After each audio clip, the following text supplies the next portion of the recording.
We're going to move straight into our third session. We do have one change in the session. Emily Badger from the New York Times unfortunately was not able to come, so our moderator will be our own Andy Howitt, who's the Director of Household and Public Policy Research at the New York Fed. I think a lot of you know Andy, and no doubt he will do a terrific job. So joining Andy, we have two esteemed economists. First, Ingrid Gould, who is the Professor of Urban Policy and Planning and Director at Furman Center for Real Estate and Urban Policy at our own New York University. She presently teaches courses in microeconomics, urban economics, and urban policy research. Professor Gould-Ellen's research interests center on housing and urban policy, is the author of a number of books, including The Dream Revisited: Contemporary Debates About Housing, Segregation, and Opportunity. Second is Lance Freeman, who's a professor of city and regional planning and sociology at the University of Pennsylvania. He studies how neighborhoods change and evolve over time and the role neighborhoods play in people's lives. His study of neighborhoods is motivated by an aim to learn how we can use this knowledge to plan and build better and more equitable places. Finally, joining us as discussants, we are pleased to introduce Rafael Cestero, who is the CEO of the Community Preservation Corporation, a leading nonprofit in the affordable housing and community revitalization finance space, which believes that housing is central to transforming underserved neighborhoods.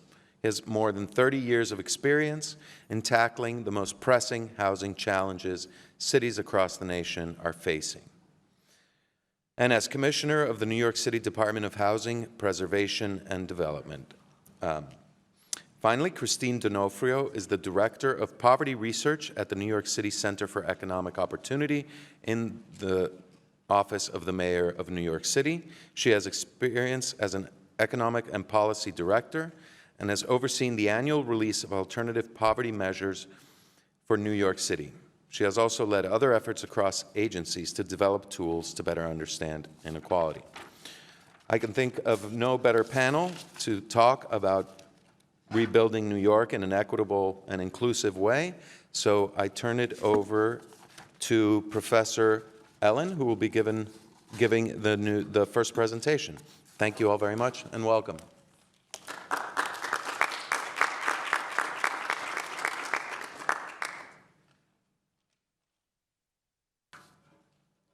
Good afternoon. But well, no, that's all right. It takes a minute. Okay. Okay. Good. Can everybody hear me? Okay. Okay. Good. Well, thank you to the New York Fed folks for organizing this. It's really I'm really honored and happy to be part of this conversation. And I do want to point out that my co-author Noah Casas is sitting there in the second row, and he's going to answer all the tough questions. So. Is this now working? Oh, good. Okay. So if there is anything that is certain about the 21st century, it's its unpredictability. And already the century has been a roller coaster for cities, especially New York. This century started with September 11th and was followed just a few years after by the financial fallout from the mortgage crisis.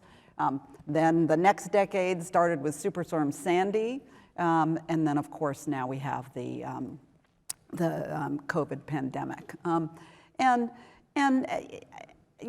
think that there is good reason to believe that cities have to brace themselves for sort of additional shocks in the decades to come. And our argument in the paper is that cities need flexible building stocks in order to adapt, both to sort of in the short run to shelter and to house people who are displaced during emergencies, but also in the long term to sort of adapt to whatever sort of the economic and social forces bring. So obviously the current moment and the current crisis is the fallout from the COVID-19 pandemic, and in particular the hit to the office sector. Now, obviously, you've heard lots about this morning, and this is just a graph from Cushman & Wakefield showing how much higher the vacancy, office vacancy rates are than above historical averages. There's Not surprisingly, given those vacancies, we've seen the valuations fall, valuations which are based on rents, in Manhattan by 20%. This is just over the last 2 years. You've also seen falls, though not so significant in the other boroughs as well. Hotel occupancy rates are also well below average. This is a little faint, but if you can see New York, basically this was from February 2022, I believe, the month, and occupancy rates in the New York, this is the whole metropolitan area, were at 56%, down almost 30 percentage points from normal. And again, I mean, I think sort of is this going to be true over the longer term? Well, I think as we've discussed, I think tourism is likely to return, but it's hard to imagine that business travel is going to return to regular levels.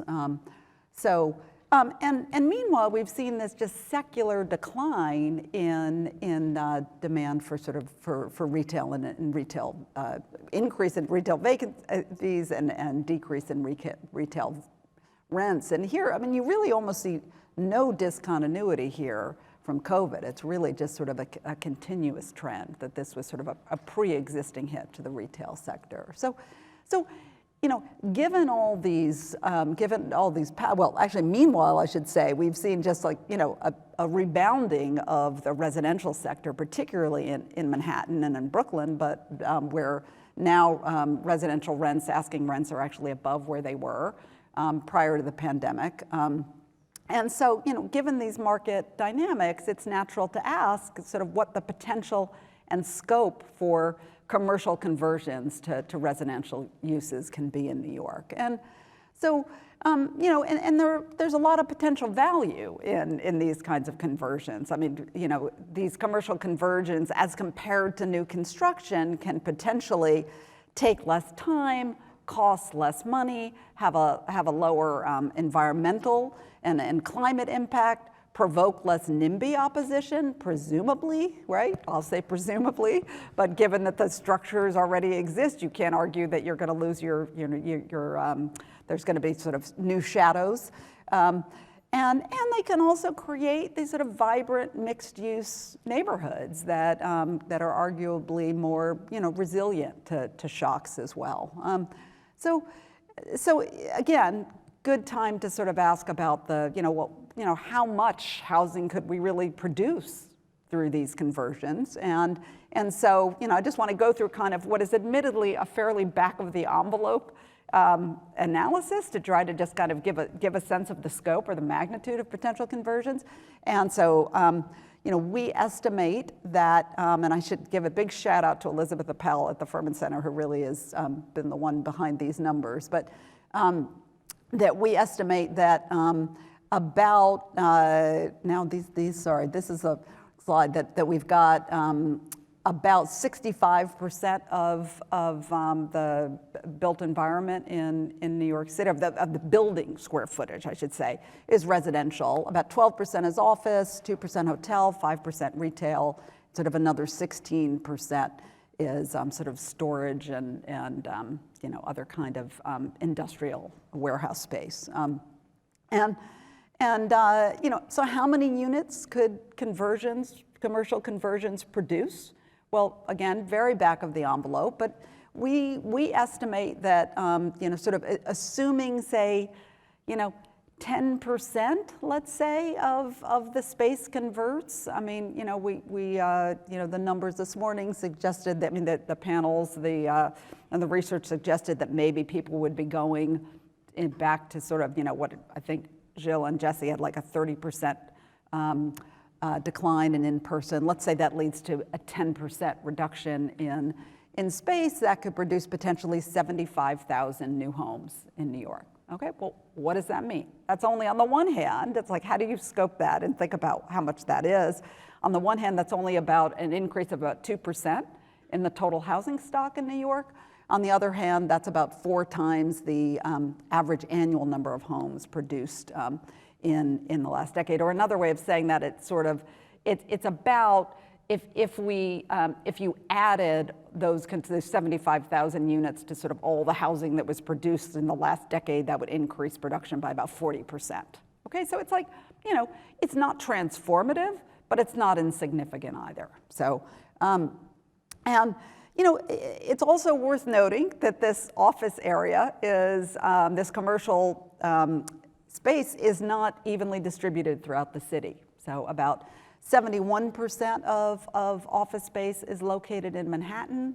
I think it's about 77% of the hotel space is located in Manhattan. So if we are going to, really invest in trying to facilitate these conversions, we would see potentially, if a 6% boost to the housing stock in Manhattan, right? And in particular neighborhoods. So that might require some infrastructure upgrades. I mean, I think in terms of transportation, I think that Midtown Manhattan can handle a 6% increase in residential population, but you might think about schools and other kinds of grocery stores. You might have to sort of a shift in retail. But again, because you have this retail space that is that's been hit hard and is arguably hit harder now by especially in Midtown, that there'd be plenty of space for where these uses could exist. Again, very back of the envelope, we estimate about 10,000 units were created through conversions over the past decade or so. So it's not like this is not the first time that conversions have happened in New York City. Most of those are office conversions, and that compares to like 140,000 units that were created through new construction. So, on the one hand, it's not so simple, right? It's not so simple. The question is sort of, can we bring that 10,000 to scale? Can we sort of, up to 75,000 in the next decade? We did 10,000 last decade. Can we do 75,000 conversions in the next decade? And it's, there are barriers, right? There are some regulatory barriers. It's not quite as simple. So I think in order to really facilitate, to allow for that flexibility, we would need to relax some regulations. And just to sort of pull out a few examples, one is use regulations. So it turns out that you can't convert, and a lot of this is about really hotel conversions, right? About a third of the hotels that have been built in the last 2 decades have been built in manufacturing districts. Well, it turns out on the one hand, while we allow hotels, which are often, by the way, then leased to be homeless shelters, that we allow those sort of quote unquote sort of residential uses to coexist in manufacturing districts, we don't allow other residential uses. And so that's a big barrier to these conversions, particularly of hotels. There's also different bulk regulations. So it turns out, one example, for instance, is that residential buildings are required to have a 30-yard backyard, where the hotels only have to have 20 feet? 20 foot, sorry, I said that wrong. So yard, 30-foot backyard, as opposed to hotels only need a 20-foot backyard, right? So that's like prohibitively expensive to cut off 10 feet of your building, basically, in order to make the conversion. So that's certainly going to depress conversion activity. There are also density regulations are an issue. If you think about, there's been a lot of interest in thinking about converting hotels to supportive housing and other kinds of SRO or micro units, but often that runs up against density regulations that don't allow those conversions of hotel rooms to residential units on a one-for-one basis. And finally, there are building codes issues, so that often the change in use triggers building code issues, like especially related to accessibility requirements. And so these are also significant regulatory barriers that we think can slow the pace of conversions significantly. There are also design and cost barriers to these conversions. With hotels, you have to add kitchens to each of these units. For offices, these are arguably even more significant, because there's such a difference. There's such a vast difference in the kind of floor plans you need for residential, for apartments, as compared to offices. You need different plumbing and electric connections. You need offices tend to have these deep floor plates, which make it really difficult to sort of meet the requirements to have windows in every bedroom. And so you need to figure out ways sort of for those different kinds of uses for those deep interior spaces that might be, home offices, work from home spaces, or gyms, or, and then another issue, a third bullet that should be up here is also just sort of the long-term commercial leases, which can also make it difficult to sort of make sure that buildings are vacated at, you can sort of get tenants out at the same time, so you make the building ready for conversion. So, and another issue, right, is that whether, another question is sort of whether conversions have the potential to actually produce affordable housing and not just housing. And that's even more challenging, right? That commercial properties tend to be concentrated in high-cost central business districts, so it's sort of the opportunity cost is greater. There's there's a slow speed, as those of you that work in affordable housing know, that it's sort of, these are very, very lengthy transactions, and so you may kind of miss this window of opportunity. Again, these large floor plate offices may be better suited to sort of large, high-end apartments, given the size. And then there's obviously just sort of the usual barriers to any kind of production of affordable housing. So, and certainly we haven't, to date, to the extent we've seen conversions, and actually where we've seen conversions in New York of office to residential conversions has been largely in this neighborhood. But if you look at sort of what the demographics show of the financial district, we haven't really, that we succeeded in facilitating these conversions, but these conversions did not create affordable homes, and these conversions did not create a diverse neighborhood. So you can see that, this neighborhood is under 10% Black and Hispanic compared to basically half of the city as a whole. This neighborhood has, a median income that's basically 2.5 times that of the city as a whole. So I think this is sort of a big challenge going forward, is sort of how do we think about it, and more generally, sort of from a policy perspective, what can city leaders do to try to facilitate conversions of commercial conversions that not only create housing but also create some affordable housing, and so we offer up a series of recommendations. One is to reduce the distinction between short-term and long-term uses, and so again, it doesn't really seem it doesn't seem that rational that we allow certain types of residential uses like long-term hotels and homeless shelters in manufacturing districts, and we don't allow other residences. Secondly, thinking about sort of allowing for more pathways to compliance. Right now, we kind of basically, we sort of have two regimes. We either grandfather uses completely and just say, okay, you don't have to worry about regulatory barriers, or we say you have to get up to code immediately, right? Which is gonna, and for older buildings, that can be really, really prohibitively expensive. And so, we suggest there ought to be some middle ground where you could think about more incremental pathways where you allow buildings to convert and to, over time, more gradually comply with building codes. And this is actually something that the city did in the past with, is it Article 1, Chapter 5, is that right? Allows actually for, it was, I think, enacted in 1981, and it allowed for basically buildings that were more than 20 years old, commercial buildings, to convert more easily to residential uses. But now we're in 2021, and the rule is still buildings that were built prior to 1961, right? And so there are, fewer and fewer units, buildings that fit in that category. So I think thinking about actually updating that and maybe saying, okay, buildings that are more than 20 years old, which seems consistent with what the spirit of the, and the intention of the original law was.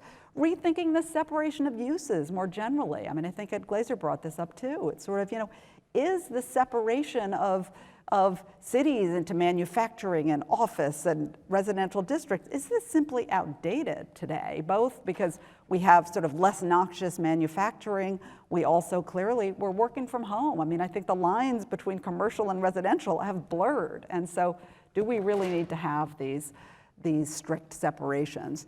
Considering also, easing the normal, the procedural, the permitting procedures and the environmental reviews when you already have an existing building, right? That's something that California did with its Project Home Key initiative that basically was a state law, a state program to facilitate conversions of hotels to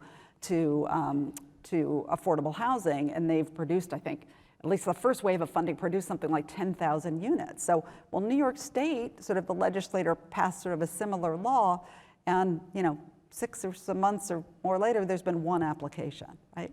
Well, I think a big part of the difference is that California included in addition to funding, it did away, it basically exempted these conversions from zoning requirements. It exempted them from sort of the normal permitting requirements, and that made a big difference. So, and finally, I think that on the affordability side, these conversions are not cheap. We're not going to, we don't pretend otherwise. And so I think that to the extent that we want them to produce affordable housing, that some subsidy would be required. And let me just end by saying that the paper sort of focuses and argues for kind of a more flexible approach to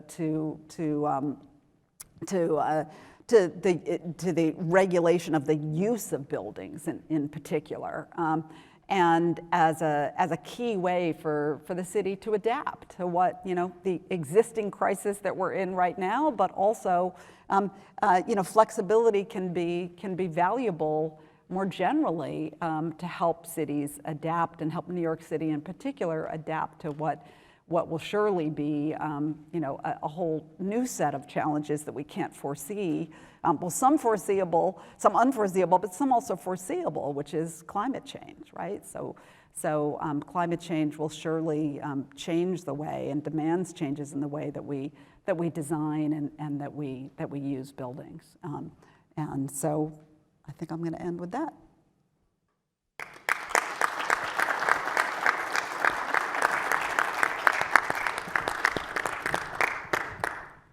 Thanks, Ingrid. And now Lance will. You can't read your slides there.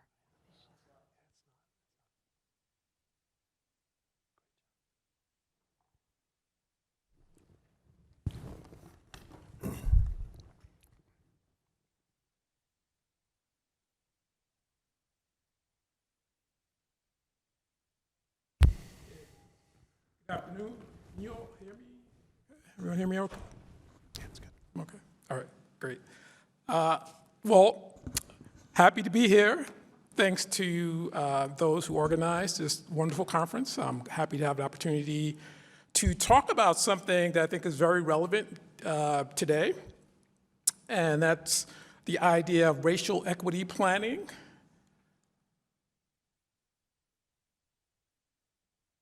Okay, so I'm going to start out defining what I mean by that, talking a little bit about the background and justification for this, provide an example that I was involved in last year, and then try to assess it in terms of the perils and promise of this tool, and then conclude. So I think what led to this is, in addition to the ongoing pandemic, but the murder of George Floyd almost 2 years ago now, I guess, led the country to have something of a reckoning with the legacy of discrimination and racism that is still being felt today. And we're still seeing echoes of that debate with debates over critical race theory, over what should be taught in our schools, and what have you. And one outcome here in New York was the adoption of a particular policy tool that I'm going to talk about today. So when I talk about racial equity planning, or analyses. I'm talking about the use of planning studies that explicitly consider whether or not there are disparate impacts by race, ethnicity, or other marginalized population that result from planning actions. In many ways, the logic behind racial equity planning is analogous to that which informs the use of environmental impact statements.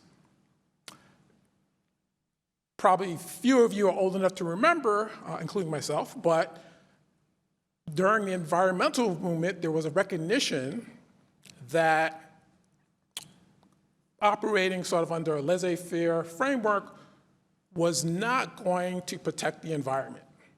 And so out of that movement, one of the things that we adopted were environmental impact statements. I'll say a little bit more about that in a few minutes. So what's the justification for racial equity analyses in planning? I see two primary justifications being put forth. One is reparative, right, to make amends due to past injustices resulting from planning actions. And I'll talk briefly about some examples of that in a few minutes.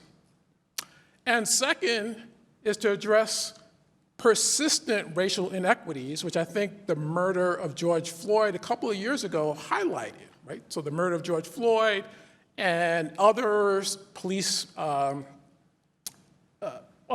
murders kind of brought to the fore the fact that racial inequities are persisting in many American cities, including New York. So if you think about planning, the history of planning or city development, many of you are probably familiar with this history.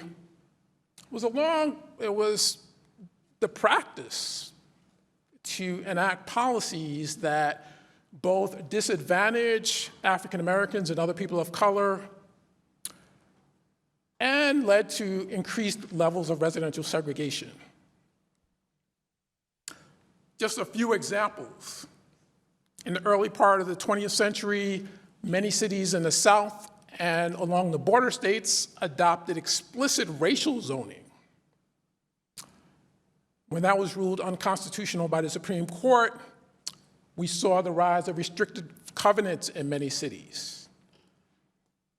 The federal government, when it became involved in the housing market during the Great Depression, acted to reinforce patterns of residential segregation through things like redlining, through the construction of segregated public housing.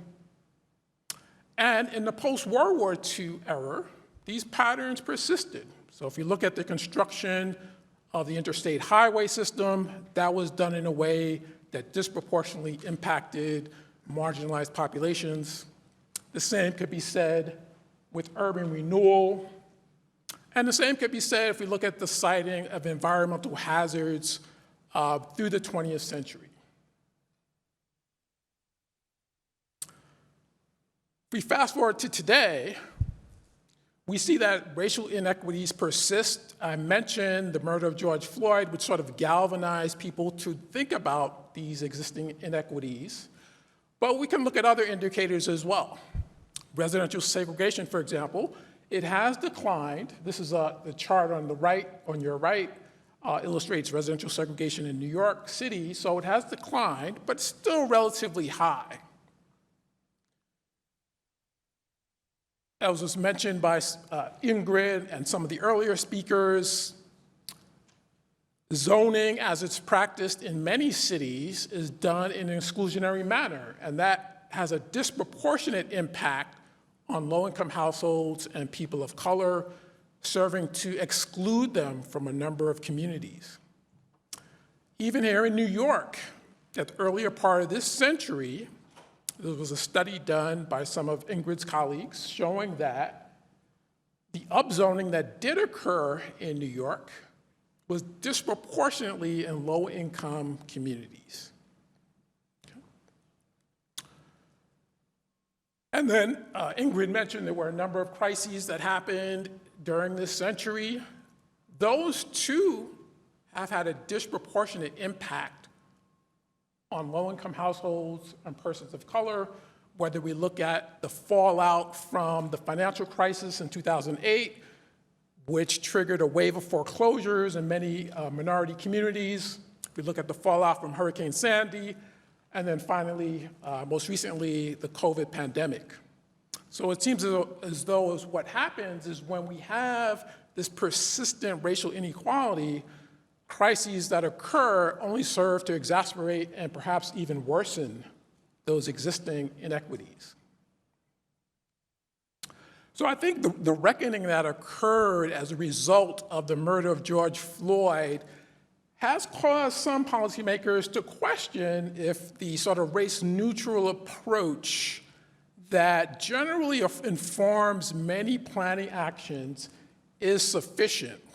It's certainly the case that we don't see the same type of egregious racial discrimination such as that which I presented on a few slides a few minutes ago. Nonetheless, as I just illustrated, many racial inequities are persisting to this day. So the question is, how do we approach that? What steps should we take? Well, as I mentioned earlier, and now I'm going to focus specifically on planning and land use actions in New York and in other cities that have similar laws. If a major initiative is undertaken, something such as a rezoning, for example, the types of policies that Ingrid was talking about, rezoning, changing the zoning laws to allow for conversions to occur more easily, or the use of eminent domain, an environmental impact statement has to be completed. And this statement, what it does is it allows the planners, developers, and decision makers to make an informed decision about how this proposed development is going to impact the environment. And the hope is that developers and planners would start to propose projects that take that into consideration during the planning process, during the design process, so that they're sensitive to what is needed to protect the environment.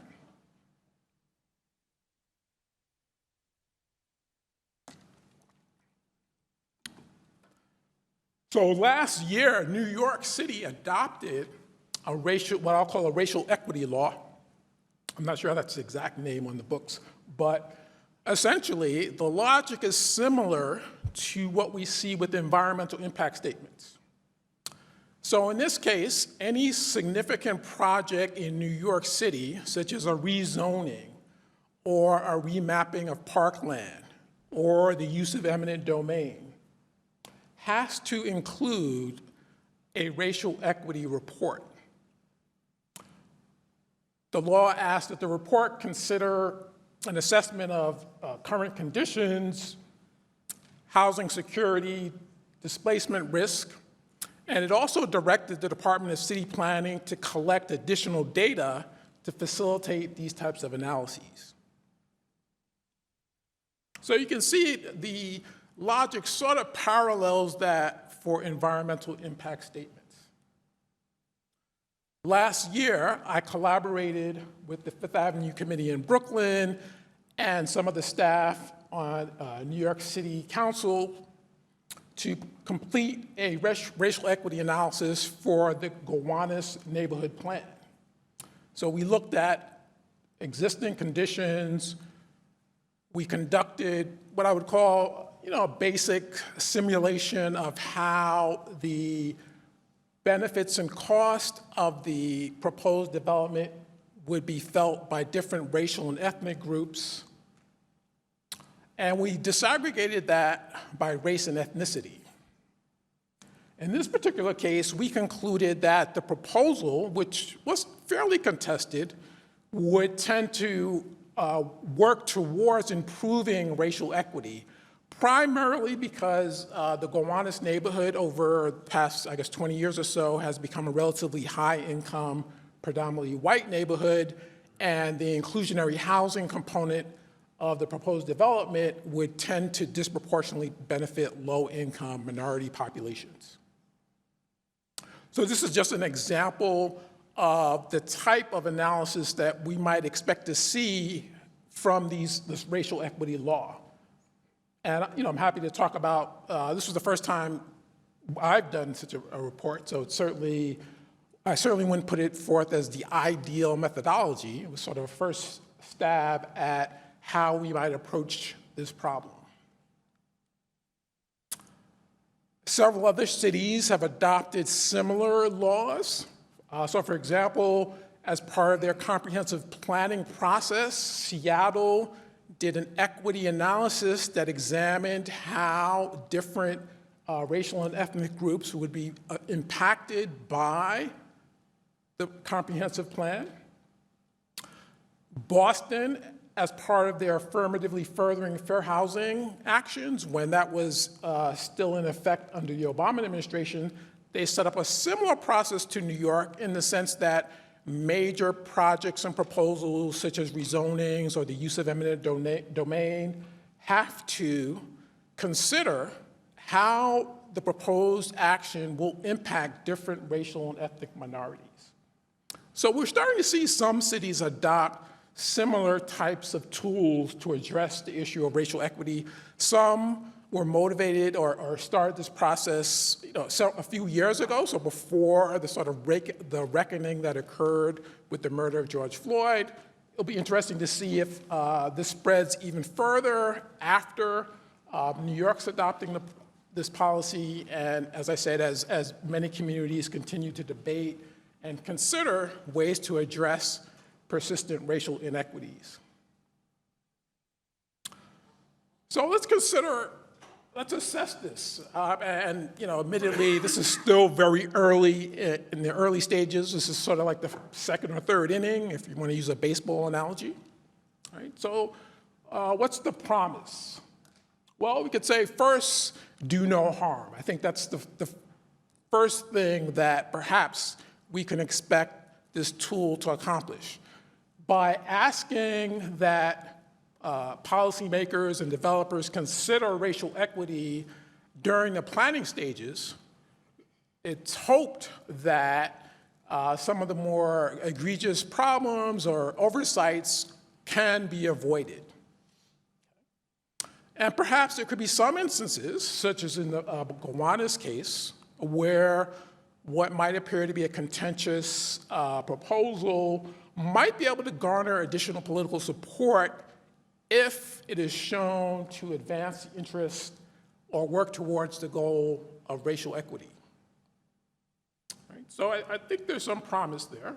And again, I think as was the case with environmental impact statements, initially what's needed to be done to advance racial equity in terms of the built environment might not always seem to be crystal clear, but the hope is that over time, developers and planners will be able to anticipate this requirement, and their proposals will reflect that. Right? So that's sort of an optimistic view of what might happen as a result of this law. All right, so let's talk about some of the limitations, of which there are many. So certainly the adoption of this law by itself is not going to erase longstanding equities, particularly those that arise in different domains, such as the school system, for example, or the job market, or in terms of public health. Right? So by itself, it's not going to close the homeownership gap or the racial wealth gap. And we should also consider the perils of this. So potentially this is a bold new way of approaching city planning and advancing equity in our cities. But it also has the potential to just be another stumbling block that NIMBYists or people who want to slow down development use to stop development. This book, Neighborhood Defenders, I think the authors did a great job of documenting how the planning review process in Massachusetts is used to stymie new development.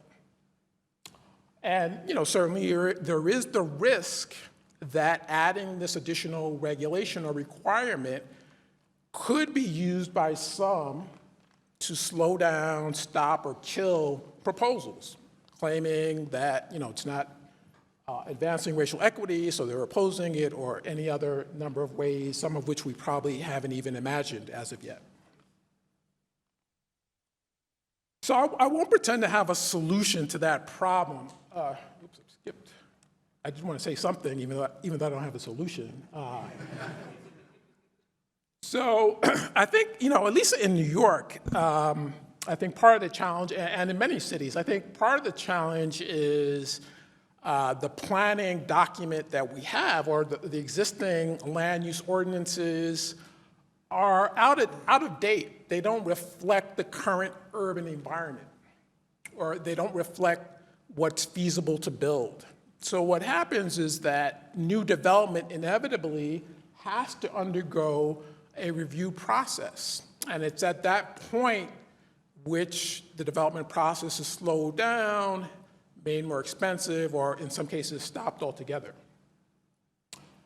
Ideally, and I don't know how realistic this is in a city of over 8 million people with various interest groups and what have you, we would have a more up-to-date plan, right? So community input is certainly important, but if there were some way of maybe having that input occur all at once, or maybe every 15 or 20 years, and we could kind of envision what type of city we want, where we want density to be, that would allow more development to occur as of right. I recently served on the planning board for my town, which is admittedly a much smaller town of 30,000 people, but we just redid our comprehensive plan. And hopefully what that will allow is, in certain parts of the town, we are allowing increased density, so developers know that, and they can build as of right. So there would be less of a need, hopefully, we'll see how this new comprehensive plan plays out. Hopefully, there'll be more development occurring. We've already had about 2 or 3 years of community debate and input from citizens about what we want our town to look like, do we want more density or not, and certainly those debates were contentious.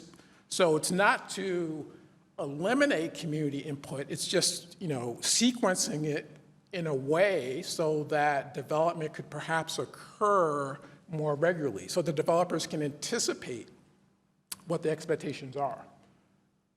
That doesn't necessarily, now the racial equity law that was just passed in New York, I don't think speaks to this idea, so it's just an idea, I guess. But I guess what I'm saying is that I don't think the fear of people using the regulation to slow down development is necessarily a reason to shy away from taking steps if we think it's important to advance the interest or advance or move towards racial equity. So just to conclude, I think there are good reasons to think about a tool such as racial equity planning to move the city towards racial equity. And I think it has the promise to perhaps go beyond what we have been doing for the past few decades in terms of making the city more racially equitable. And I'll stop there. Thank you.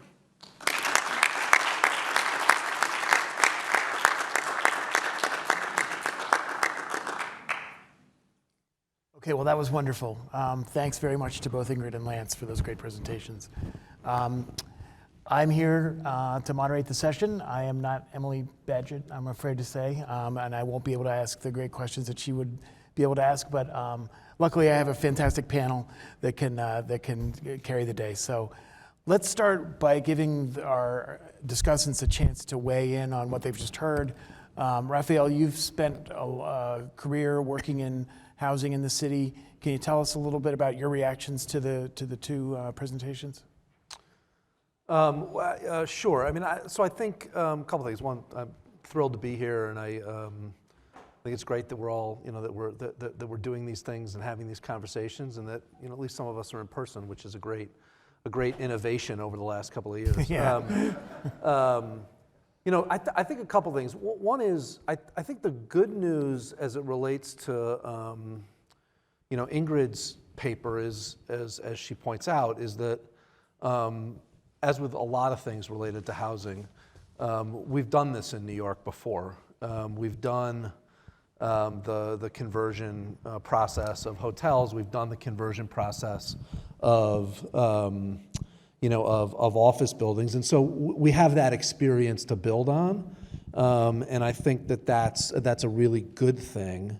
I think the intersection with Lance's paper, really is important, because where we have done this in the past in New York, we have not done it in a way that was at all equitable or at all had a lens around equality or affordability.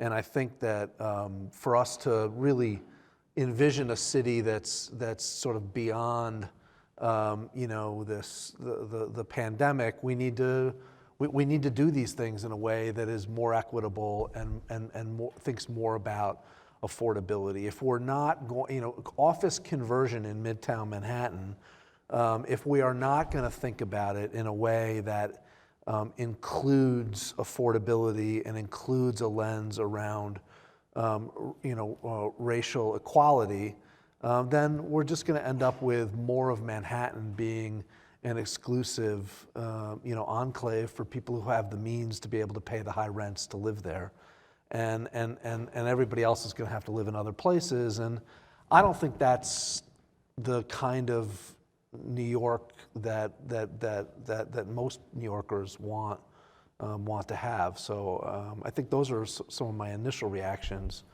to the two papers, and because I do think there's a lot of intersection between them and sort of how we should be thinking about this going forward. Yeah, I agree. I mean, it's the way I think about it is sort of Ingrid puts forward an opportunity that may be before us, and Lance tells us how to get the most out of that opportunity, maybe. Christine, you're the director of poverty research for the city. You think about these issues all the time. Tell us about how you see housing affordability and how the future can have a more affordable and more equitable housing situation in the city. Yep, thanks. So I have to say that hearing what's come so far, I have a lot more to think about now about how the work from home situation is going to affect all these situations, as well as a lot of the population that we think about of frontline workers and lower income workers. So, and the usual disclaimer, everything I'm about to say is my own opinion, not reflecting the government of the city of New York necessarily. So,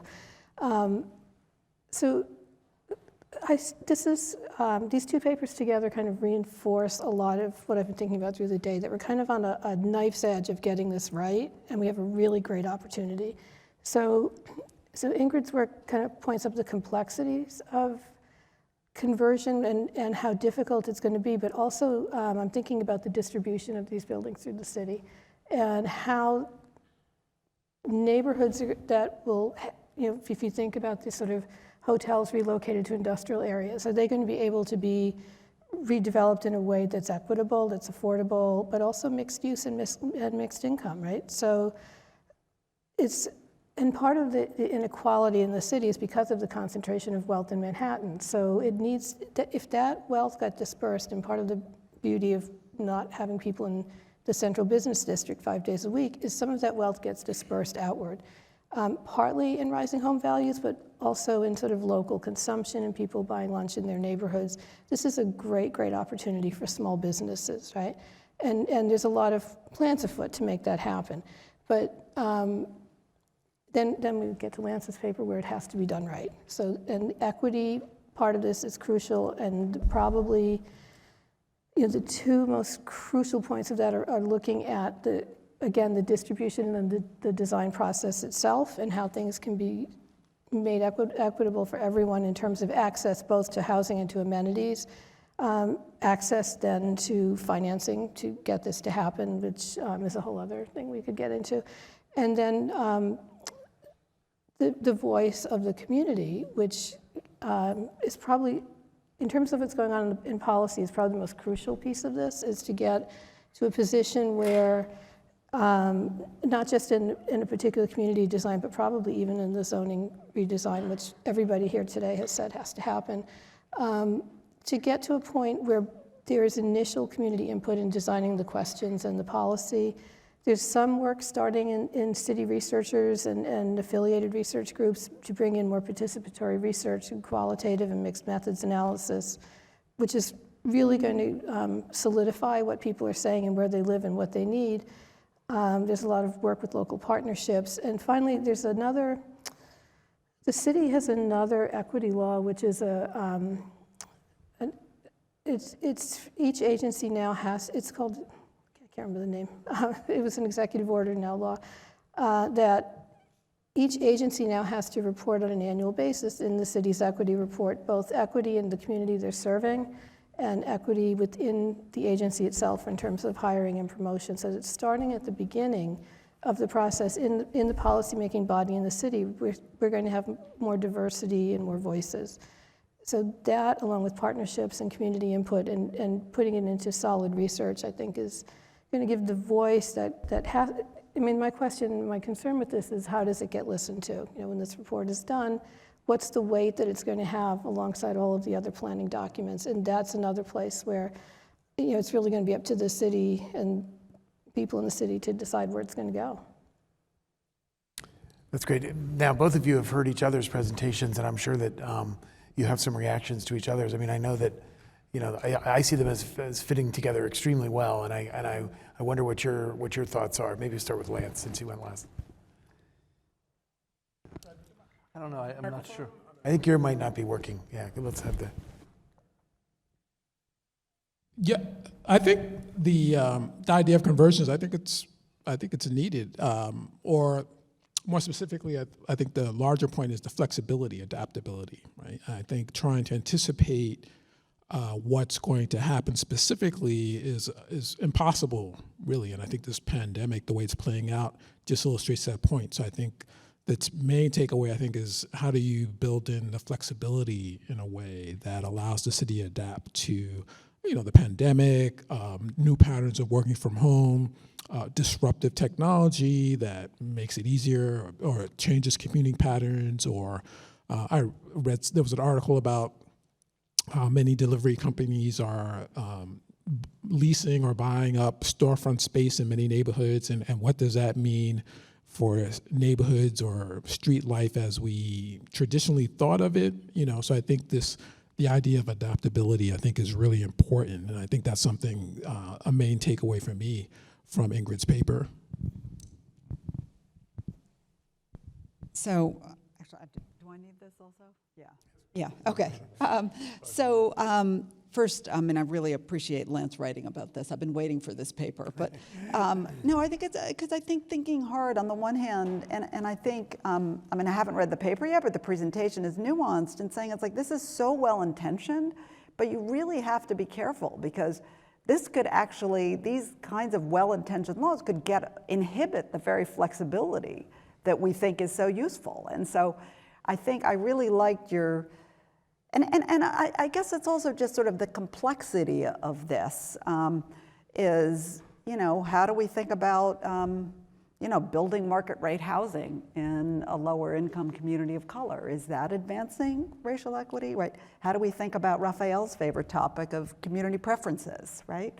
You know, basically reserving spots in affordable housing for local residents, right? That may be, is that something, it may be good for local residents who are disproportionately Black and brown, but on the other hand, it may actually perpetuate segregation. So I feel like these are just, they're tricky. They're really, really challenging. And I think, but I like your suggestion at the end of sort of getting up to sort of like a higher level to be thinking about racial equity planning. And that's kind of what King County did, right? Is that they weren't doing this on a project by project basis. So I think that's where, and again, very well intentioned, but I'm not sure, and we'll see how this gets implemented, but sort of on a rezoning by rezoning or project by project basis, that this could inhibit the very flexibility that I think is going to be critical to cities and enabling them to reinvent themselves as new challenges arise. You know, just on that point, you know, Ingrid, your paper asks the question, which I think is a really good question, which is, is our zoning ordinance as it stands today, and I can't remember the exact numbers, but like when the first zoning ordinance was done in 1950 something, it was 15 pages long, and now it's 3,885 pages long, or whatever it was, Exactly. but it was something like that. And the real question is our zoning and the way we think about neighborhoods outdated? And when you think about it from a flexibility perspective, right, is it outdated? And so I'm having spent part of my life in city government, I can't believe this is going to come out of my mouth in a city of 8.5 million people that is so diverse. But to Lance's point, and his, at some point we have to ask ourselves, does the zoning ordinance that we have in New York now reflect the kinds of neighborhoods that we want to have in New York? What does that mean? How would we think about rethinking and reshaping neighborhoods? What did the pandemic do for that, right? The debate, in the earlier session, about work from home and, is that real or is it not real? And are employers just going to make people, come back to the office? And this whole question of commercial conversions is just moot because people are going to come back 5 days a week. Mm-hmm. My personal view on that is that the people seeking jobs have spoken. And like we want flexibility in the building stock, they want flexibility in the workplace. And there are certainly going to be certain employers who have the market power to be able to just say, no, if you want to come work here, you're going to work 5 days a week. But the rest of us who have to try to recruit people are going to have to be flexible. And I think that flexibility, while I don't think it means that New York is, at the beginning of the pandemic, there were all these conversations that were happening about, is New York dead? Is everybody leaving? Well, no, of course not. That's not going to happen. But if there's a 30%, to that paper earlier, if there's a 30% reduction in the workforce that's working in offices on any given day, that means that neighborhood, right, is going to be different. And I think for policymakers, we need, New York needs to be thinking about what does that mean for those neighborhoods and how do we want to think about those neighborhoods. And so I think there's a real overlap there in both, Lance's recommendation at the end of his presentation and Ingrid's paper and how it talks about the need for flexibility and rethinking. It all comes down to what kind of neighborhoods do we want and how is the pandemic dictated that we need to think differently about neighborhoods. Yeah, I'd like each of you to weigh in on that in some way or shape or form, because, we already had a very unequal city leading into the pandemic. And then we know that the pandemic had just tremendously unequal effects by race, by income, by occupation, by gender. So many different, impacts across different kinds of people. Does that strengthen the case for sort of racial equity planning or some kind of conscious attempt to undo some of those effects that we've experienced over the last couple of years? Maybe Lance, you might want to start on that. I think it does, because we saw we saw firsthand how the impacts of the pandemic were unevenly felt. Politically, though, it does seem that it was the more visible or tangible inequity represented by police brutality, although obviously many more people died from the pandemic.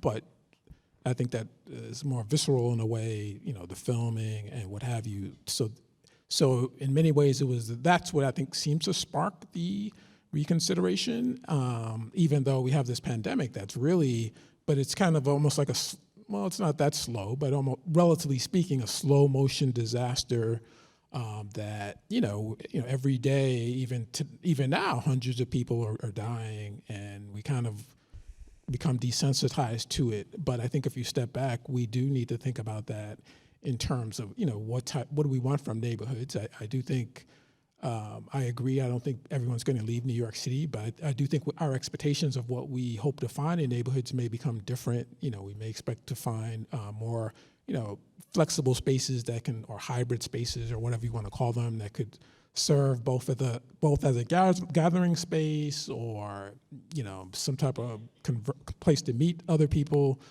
So I do think, some of the functions that we were concentrated in Manhattan may, decentralize more to a neighborhood level in some way as people expect to be able to work from home, but that doesn't necessarily mean sitting in their home, all day long. They may want to go out to work out or grab something to eat or, meet a client or something like that. I think I'm all right. The other piece of this is when you think back to the beginning of the pandemic is how far essential workers had to travel to get to work, right? And that was really, really difficult, especially when the trains were shut down. So and that hasn't really changed. So as usage disperses across the city, it might get back to that infrastructure problem of bringing people closer to work and creating, in some ways it's so enriching to think of the city as having these like multiple pockets of activity where there's a range of services and shopping and housing. So that's, one way I think about neighborhoods is how to keep people well served where they live, including potentially work or being not having to travel so far, like from the far ends of the boroughs into central Manhattan to work, but maybe coming, into a various sets of downtown areas across the boroughs would all be good. But a deeper question too is, when we think about planning, like how do we define the neighborhood that should be studied, right? So in the Gowanus example, I think you're looking at community districts, 6 and 2 were there, and so in our method of measuring poverty, that's like about a 9% poverty rate, a little bit more in the city. If you go just south of there, right, you're in Sunset Park, and the poverty rate is about 2.5 times higher. So do you stop at the borderline? These borderlines they're somewhat arbitrary. So what's the catchment area to measure where the change needs to be put in? Because Sunset Park, it's new immigrants. It's by bringing that mostly Asian population into thinking about equity within Gowanus, it changes the whole situation and builds sort of a really necessary ladder into that begins with affordable housing and better space. Rafael, did you want to follow up on that? Yeah. Well, I mean, the neighborhood point is totally right, and it's one of those age-old questions that I don't know that we've ever gotten right. But one of the points that I did want to make is that, and it sort of reflects a little bit on Ingrid's paper, and goes back to one of the earlier panels today. Is there was a comment made about New York City is way ahead of the curve on this stuff. The real estate market is ahead of the curve. Conversions are happening. Things are happening, and that's all true. We have a tremendous real estate community in New York, and they're doing a lot of great things. And we've seen neighborhoods. Lower Manhattan started conversions in the mid '90s. That accelerated somewhat after 9/11. There was government intervention to try to seed that to make it more of a 24/7 neighborhood. But we've seen the private market has converted neighborhoods. CPC used to be located on 28th between Park and Madison, and was there 15 years ago, and that neighborhood now is completely transformed into a residential, commercial, kind of a live-work neighborhood. The building we were in is now high-end residential. There's a Whole Foods on the ground floor. I think the question about putting the equity lens on that and putting the lens of, is this the kind of neighborhoods? These are the kind of neighborhoods we want. Those questions are the questions that policymakers and government need to focus on. The private sector is going to drive conversions where it makes economic sense to do that. But if the city wants to get some of the equity, affordable housing, a different way of thinking about it, that is going to have to be done at the government level, and you're going to have to do it through incentives and zoning and tax policy and direct subsidy if you want to really try to get there. Yeah, I think that's a great point, and it's a perfect segue to the next question I wanted to ask, which is maybe taking a little bit of a step back. We've heard a lot today, actually, about the fiscal impacts of all the changes that were identified in the first two panels, and people have mentioned it, but nobody's really dug into it. So I'd like to spend a minute on that, because it sounds like the part of what made Gowanus a success was inclusive housing, which presumably included some subsidies. I think, Ingrid, part of your point is that to shake loose these conversions, you might need to provide, especially for affordable units, we might need some subsidies. But there's a lot of other things on the table, so to speak, both in terms of enhancing equity, but just more general service provision, and we might be seeing a city that's more fiscally constrained. So how do we think about all that, and how do you think about the city's policy stance, and what are the important things to pursue first? That's a very hard question, I recognize. Sounds like you have the mic.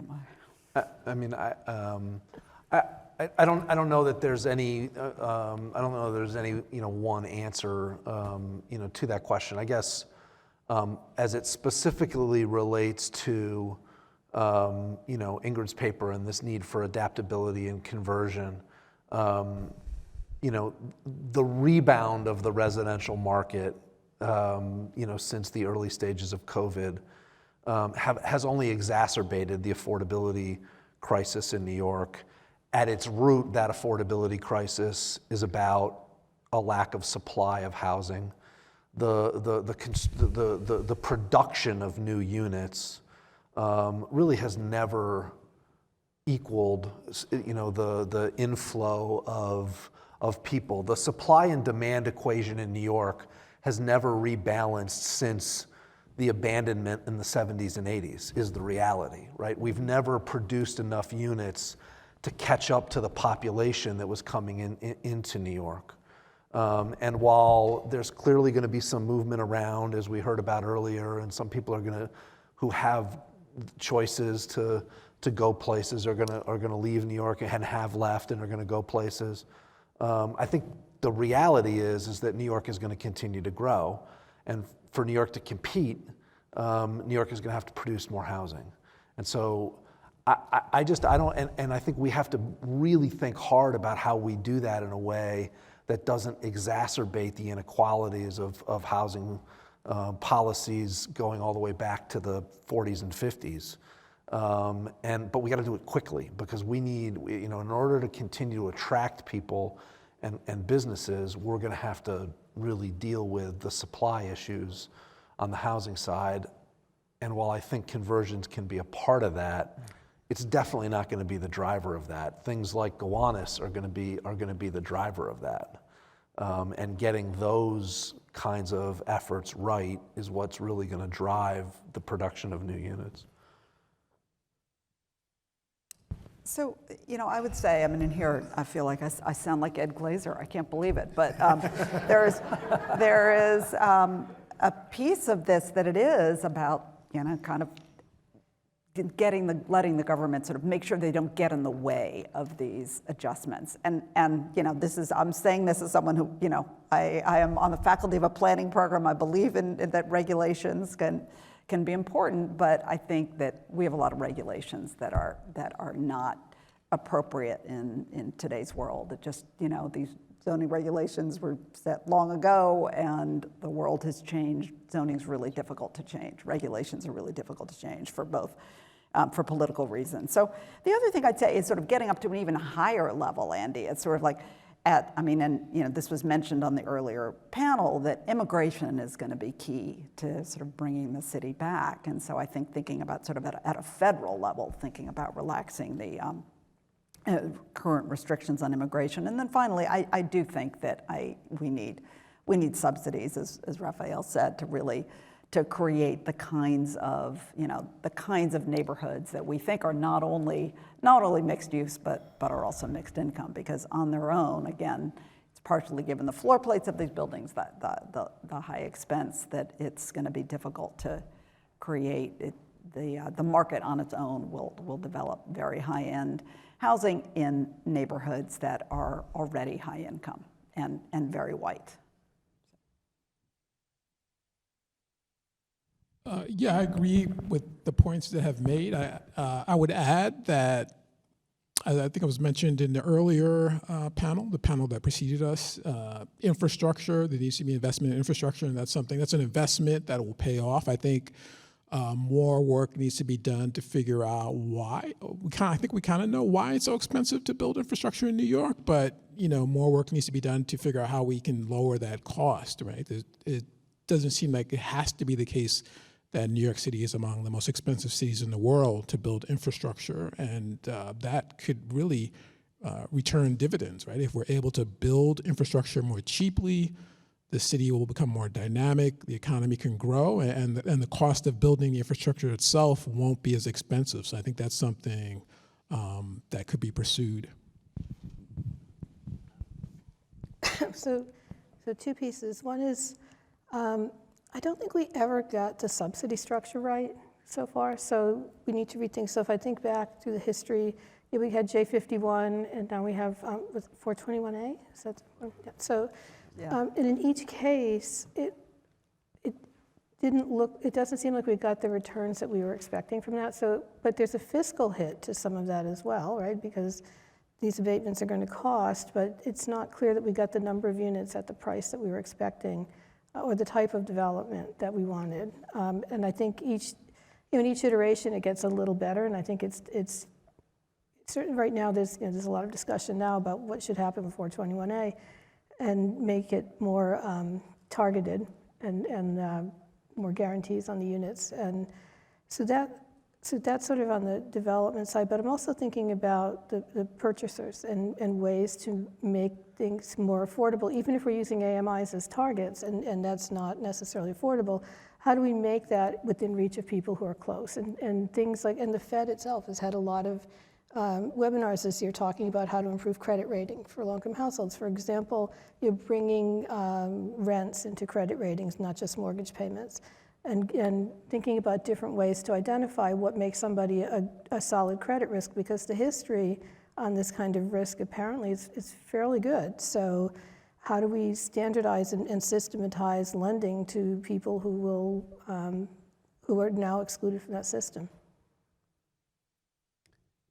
That's really a great summary from all of you. Thank you.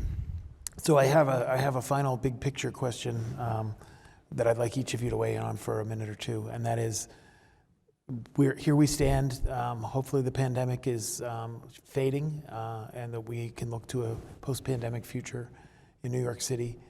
Give me your thoughts on what you see as the future of New York in a post-pandemic world, and the future of equity in New York City in a post-pandemic world. And if you want to point to a couple of key policy levers that need to be pulled to get the most out of our recovery from the COVID recession, please do. Who wants to go first on that really big? Lance is ready. Microphones. I'll go first. So yeah, I think New York is going to continue to be a dynamic city, still be a center. I think it will change, right? I mean, I think what will happen in terms of the experience of working from home and that increased flexibility, I think we'll see some migration. I think some firms that realize they don't necessarily have to have the physical space in the middle of the city will tend to migrate out. But I think what that will do is open up spaces for other types of businesses. I don't know which ones yet, but other types of businesses that do need that physical space. I do think there will still be a premium on being in certain places. I think there's still a sort of dynamism that comes from being around other people, from the residential density. And I think that's what's been New York's strength, since the 18th century, right? New York is no longer the premier port, for example, or other things that drew people here, but it's the human capital, it's the agglomeration of creative, dynamic people that makes the city great. And I think that will be its greatest asset. And so I expect to see some restructuring and reshuffling and, businesses that don't need to be here necessarily, that there may be an acceleration of that, but I think that'll just open up opportunities for other businesses that can take advantage of the proximity that New York provides.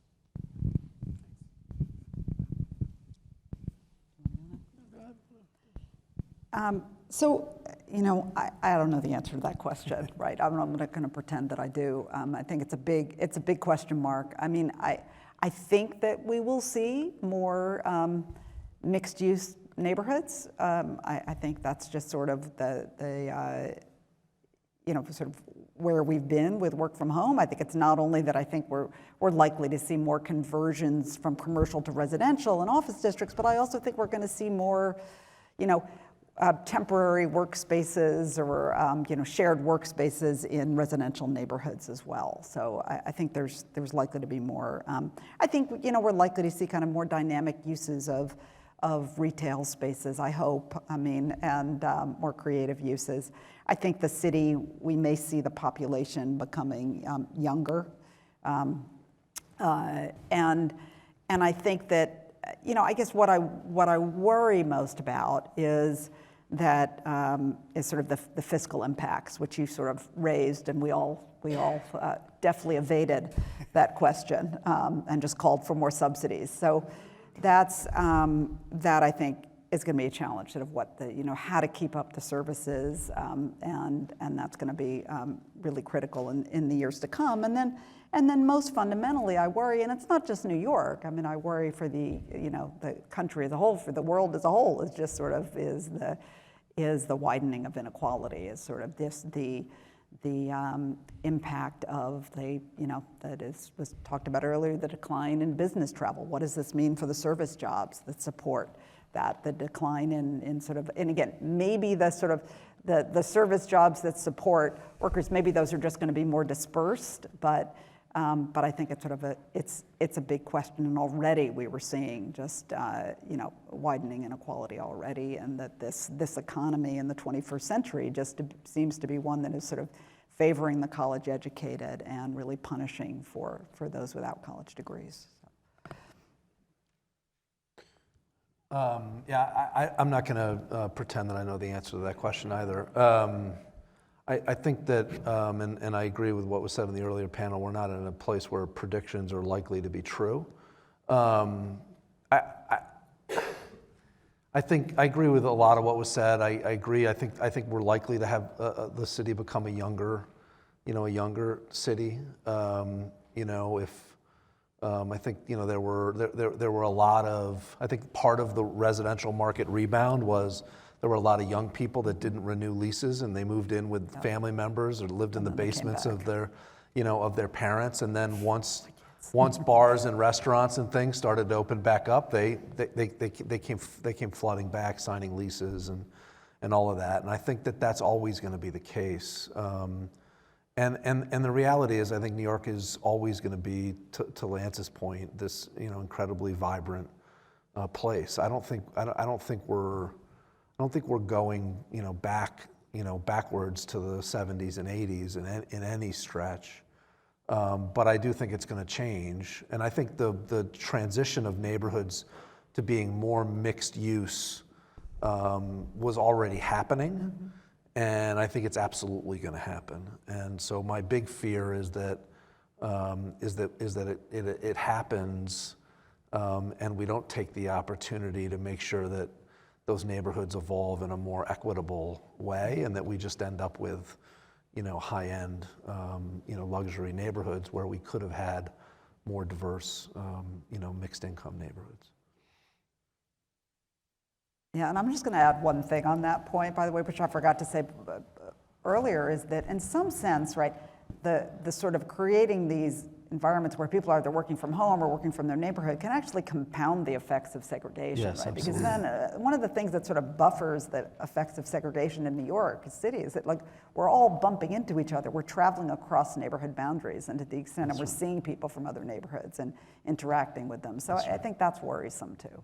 Yeah, that's an important observation. Christine? That's a really good point. I don't know. I wouldn't predict. I can say what I hope for, maybe, instead of what I predict.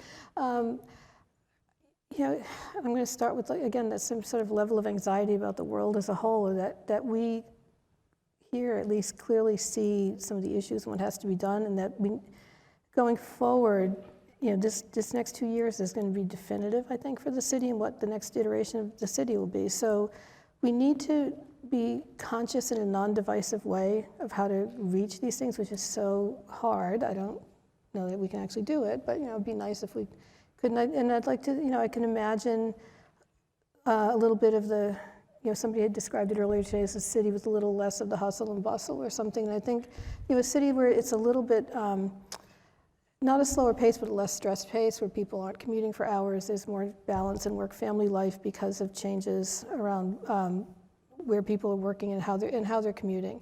And this, I'm also thinking, if there are people who are only going to be working here some days a week, that kind of, on the one hand, it's taking a little bit of pressure off the housing market. On the other hand, it's creating a great opportunity for repurposing some spaces as part-time housing, right?